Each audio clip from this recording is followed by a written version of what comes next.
Thank you very much, Steve, for the invitation. Thank you also for this presentation that I don't merit for sure, because it's all the work you have done, it's merit of the group. But we have done a lot of work on the cartilage research, on the cartilage, an application of chondrocytes on the scaffolds for cartilage regeneration. But important to say that I am very happy to be here in Göteborg, because everything starts from here. The interest we see now all around the world, in the United States, and really all around the world, to the cartilage repair, starts with that paper that you know, it's a paper from Mats Briberg and Lars Petersen in 1994, that for the first time gives the hope, gives the idea that cartilage may be possible to regenerate, not to replace, not to create the scar, but to regeneration, to have a new cartilage. So it comes out in '94. Everybody was really very excited, very interested about the thing. And then quickly all the new developments begin, because, you know, as you know, the first generation technique have a lot of problems with periosteal flap. We heard from Steve's lecture about it. So in Europe, they very quickly to move to the so-called second generation autologous chondrocyte transplantation, which means transplantation on the scaffold. Until now, sometimes when you are talking in the United States, and when you're talking with regulatory people, they say, yeah, this sort of emerging technologies on cells, on cartilage. If you look, this is a review we have done for American Journal of Sports Medicine last year, and this is updated to the 2009, and you can see that how many studies, I picked up only clinical studies, not basic science, only clinical studies done, not ICI, but only second generation ICL, only matrix with cells. And you can see that it's really, especially when you took these two products, which is MACI, we have taught a lot from Steve about MACI, and Hyalograft C, which is an Italian product. I will talk have a little talk about it also. We have really a lot of clinical studies published. Maybe not randomized, not a lot of randomized control studies, but just a lot of studies with rather interesting follow-ups arriving to 6 to 5 years. So it's not so highly emerging new technology. This is just technology that's existing in the clinical reality for the last 10 years. So now we need to say something. You need to have results and need to show the results of these techniques. They are not so new, and just we can say something about it. So we used this hyaluronium-based implant, which is, the scaffold is not done by collagen, but it's done by esterified, this is electronic microscopy, how it looks. This is the fibers of esterified hyaluronic acid, which is a natural component of the joint. And this is the chondrocytes, which is deposition the matrix and stays very well on the hyaluronic matrix. This is how the implant look like. And in 2000, we have developed an arthroscopic technique of the implantation. It's much more easier respect to the technique that Steve have shown, because this is a little bit different products. This product is sticky by itself. So the technique was inspired on mosaic plastic technique. So we have created a space in the stable shoulder, and we just put inside the chondrocyte membrane. I'm not showed a lot about the technique because it's not so new. And just glue directly, without any type of sutures, the discs of autologous chondrocytes. So we begin in 2000, and from 2000 we have done 148, it's 148, you don't see the numbers on that age. And we're treated with arthroscopic technique. And actually we have 60, this is not 46, it's 60 patients that arrived to 7 years follow-up. All these patients are analyzed prospectively, which means we look at our patients. Every year we try to do an MRI to our patients every year, if they come. And in 148 patients, we have 11 failures. So it's 7% of failures, which is a rather good result for the arthroscope, for this type of cartilage surgery. So this is the last evaluation we have done. There's 60 patients. You can see all the patients have been evaluated every year. And you see that the satisfaction, I was even rather surprised myself when I saw this evaluation of the results, because you see that the results are rather stable up to 7 years of follow-up. We are talking almost about femoral condyles defects and almost of focal traumatic or microtraumatic defects of the cartilage. There are no people with osteoarthritis inside this type of patients, because we never treated osteoarthritis with this type of the technique. And also the technical evaluation. Technical evaluation is a sport activity of the people, so even the people, they come back to their sport activity at 24 months, and they even maintain their sport activity over time. So the question is, we have a good results. Do we really need chondrocytes? This paper we just heard from Stephen, very famous paper by a Norwegian group. They showed that similar results in microfracturing and ICI at 2 and 5 years follow-up. ChondroSelect have showed it has better results. So, for sure, in my opinion, with ICI, you have better results than the microfracturing. We also contributed with this study, which was published in American Journal of Sports Medicine. When they compared, it was not a randomized study, but just a comparative study. 40 patients to 40 patients treated by arthroscopic, second generation Hyalograft C, autologous chondrocyte technique, and was compared with 40 patients treated with microfraction at 5 years. And we find out that at 5 years, it was clinical difference between two groups. The chondrocyte group was doing significantly better respect of microfracturing group. And I repeat, it was dealing with traumatic lesions, almost traumatic lesions, very active sport, and young patients. So, but we are going on. What is the problem with the stems, with the cell technologies? Why they are not spreading all around the world, and still in the United States, FDA not approved the second generation technologies? One problem is cost. For sure, another problem is you need 2 surgeries, and it's highly demanded for the patient and highly demanded for the health system. So the hope of everybody, of the health system, of the patients, of the surgeon, and to have something from the shell, to take from the shell in the operating room and implant directly, without harvesting cartilage, sending to the other place, and getting it back in 1.5 months, in 1 month. And so it can be much easier. So the new development that's very, very focused on cells. You show the Mats have shown a lot of work on the stem cells, because the possibility of use allogenic stem cells will reduce the number of surgeries. But another part of the research was strongly addressed to the biomaterials.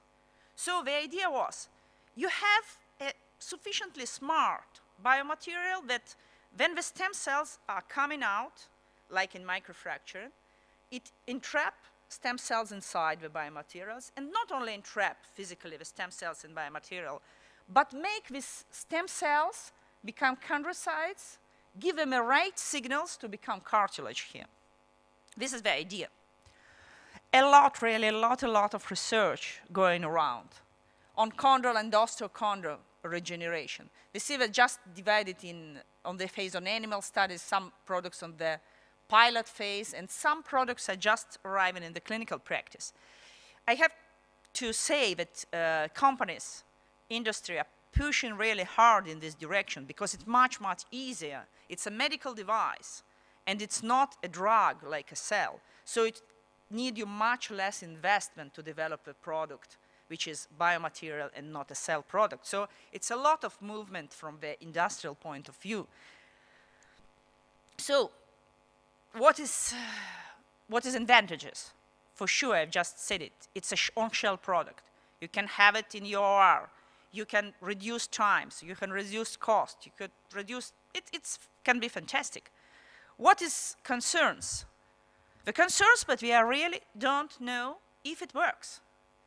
We know for chondrocytes that it works. After 10 years, 12 years, 15 years of experience with ICI, with second generation ICI, we can say for traumatic lesion in young patient, it works. For this one, we still don't know if it works. We hope, we try, and we go on with the research. This is the tendency I find out in the industrial thinking, you know. All these companies have second generation cells products. And all of them passed now to try to use their scaffold without cells, to propose to the surgeon to use their scaffold without cells. Not really a lot of clinical outcomes, clinical papers came out because it's a rather new approach. But the idea is if my biomaterial was good for cells, was good for cultivating cells, was good for a chondrocyte product, why it will not be good for doing the cartilage in situ? So they're trying. A lot of companies, just only 3 of major players in this game, and they're all trying to propose not cell products. We'll see how it will work. This is the first one, which is, we use the same membrane as Macy. It's collagen membrane. You do in microfracturing, we put the membrane with glue or you suture it. And there are some papers coming out. Maybe it's the product they begin to use it earlier than the others. So there's just some positive experience coming out from this side. This is another proposal. Just put some new things coming out to show you some examples on what is going on. So this is a hydrogel.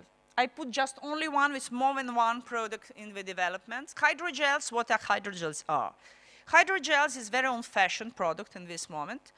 It's something which is closely liquid, at least very, very soft glue, and then they apply something on it, like, you know, UV lamp in this case, or temperature, or, you know, whatever, it becoming solid inside your body.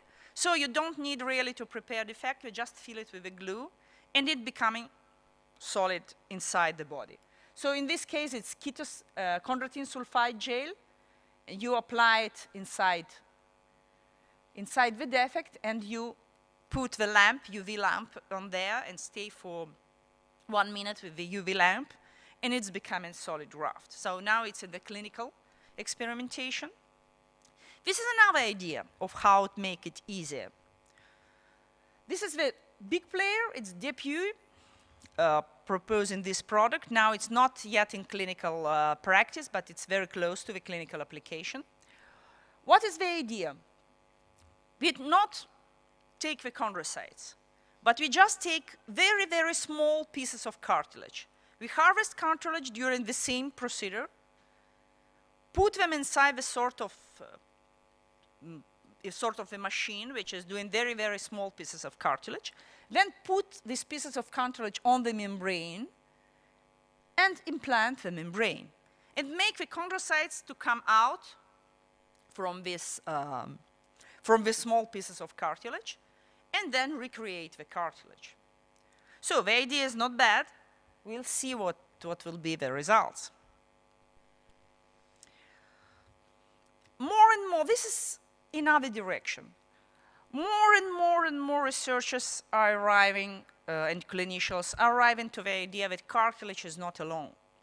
Then you're transplanting cartilage, you have also the subchondral bone under this cartilage. So we have to transplant the subchondral bone also. This is Smith & Nephew product, which is a plug, some sort of synthetic mosaic plastic. And this permits to transplant an osteochondral unit. And this also a cellular. This is another osteochondral plaque, which is more biologic because it's collagen. And it will be very strong, very shortly on the market. What now we are trying to look forward to develop. This is the new scaffold which was developed in Italy. And you have collagen on the top, and then you have collagen hydroxyapatite on the bottom. It's a nanostructured scaffold. We have performed an animal study on this, and the initial idea was to use it with chondrocytes, but we find out that the scaffold alone was working as well as the scaffold with the chondrocytes in the animal model. And so we have decided to use it, to go to the pilot study, and we'll shortly show you our clinical experience with this new scaffold. We have done this pilot study, 30 patients, rather very challenging. All osteochondral lesion, it's not small coin lesion, only cartilage, is big osteochondral lesion. A lot of associated surgery, a lot of previous surgery, a lot of just failures. And we have done 2 years, we have seen very good. It's still short follow-up to say something, but it was rather good clinical outcome. You see at 2 years, and even the complex cases were going rather good as more simple one. Just to show you a couple of cases, this was a very challenging case, which we have published in ESCA journal. It's trochlear lesion, patella lesion, and big lesion on the femoral condyle, former soccer player. This is the implantation. And it was a rather impressive result. On 6 months of follow-up, you see very good cartilage formation and bone formation. This is another case, very challenging one, plateau fracture. The patient arrived to us with the décalage of the lateral plateau.